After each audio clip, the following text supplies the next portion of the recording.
Hi, my name is Mahesh and I'm from Select Trades.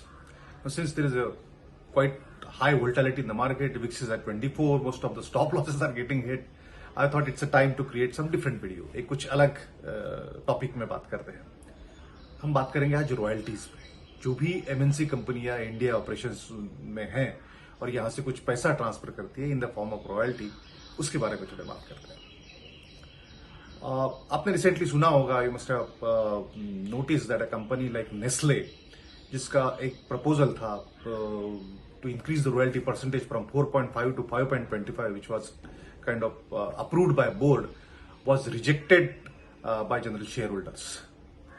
Now, क्यों reject हुआ? मतलब share holders के बारे में नेगेटिव क्या है, रॉयल्टी होती क्या है, ये इंडियन पैरलांस में आई क्यों, इसके बारे में थोड़ा पार्ट्स में समझते हैं. आफ्टर इंडिपेंडेंस जब इंडिया का इंडस्ट्रियलाइजेशन चालू हो गया, यहाँ considering the growth potential, maximum of the MNCs they started their operations in India. और उस वक्त उनकी जो यहां कंपनियां थी, those were 100% own by their parents abroad. During course of time government को ये लगा कि ये जो कंपनीज है जिस मैक्सिमम इंडस्ट्री का पोर्शन कवर करती है, इनका 100% कंट्रोल इंडिया के बाहर होना थोड़ा नेगेटिव हो सकता है. That is the reason government of India एक रूल उन्होंने बनाया है कि all these MNC parents can hold not more than 40% stake in their Indian companies. जो इंडियन जो एंटिटीज है उसका एक रिंग फेंसिंग कर दिया है कि इसमें 40% से ज्यादा नहीं चाहिए. तो जैसे ये आया, कुछ कंपनियां इंडिया छोड़ के चली गई, कुछ कंपनियां स्टिल यहां पे रही, सीइंग कि यहां पे और पोटेंशियल होगा.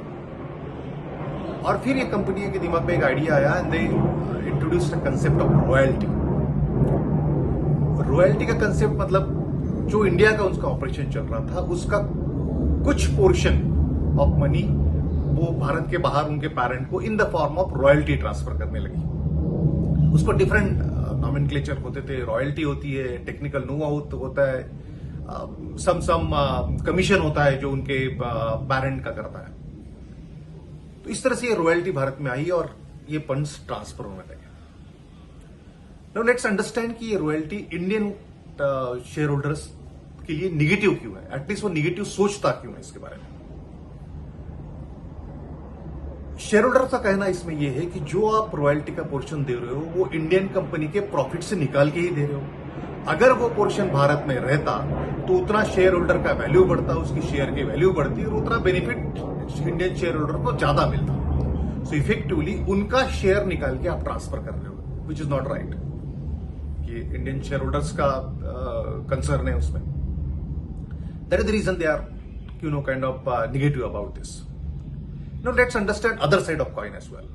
MNC क्या कहती है, उनको ये रॉयल्टी का जस्टिफिकेशन वो क्या देती है.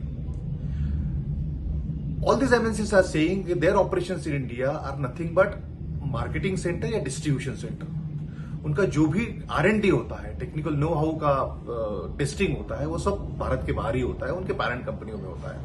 वहां उनका खर्चा होता है R&D में ह्यूज खर्चा होता है. R&D में खर्चा हो रहा है, मैन पावर होती है, टाइम जाता है, और उसका एक रिवार्ड करके some portion of profit here in India is getting transferred as royalty. ये भी लॉजिकली सही है.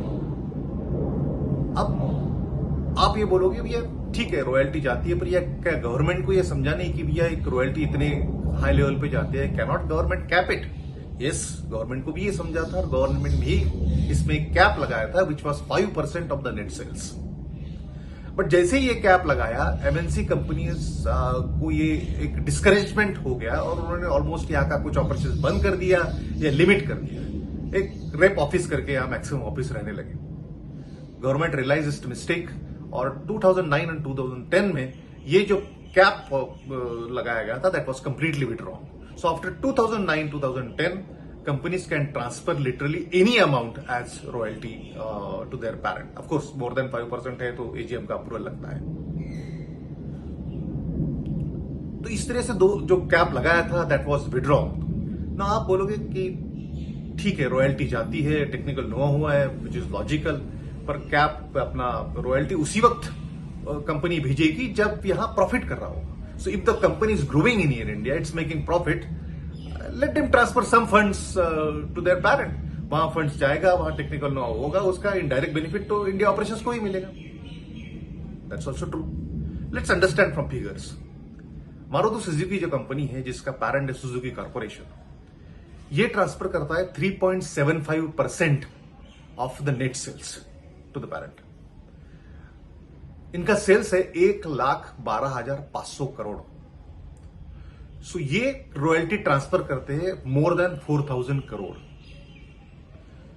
नेस्ले का जो प्रपोजल था which was of increasing royalty percentage from 4.5 to 5.25, ये अगर इफेक्ट में आता था तो over the period of 5 years 600 crore रुपए ट्रांसफर होते थे in the form of royalties.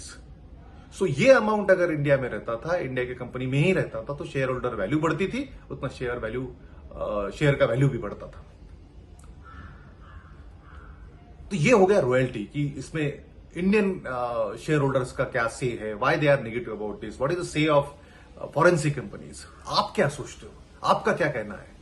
Royalty is good, royalty is not that good.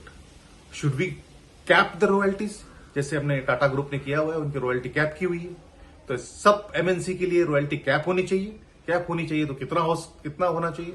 Weather it should be a percentage of net profit और it should be a percentage of net sales. इसलिए बोल रहा हूं क्योंकि अभी जो रॉयल्टी है that's a percentage of net sales. So there is every possibility company is having a vast turnover over here, good sales number, may not be yielding that profit, may not be distributing that dividend. ऐसा होता नहीं generally, but there is every possibility कि एक वक्त ऐसा आएगा कि dividend और नेट प्रॉफिट रॉयल्टी से कम होगा. Is that wise? Let me know what's your take on this. Thank you very much. If you like the video, hit the button and subscribe me. Thank you.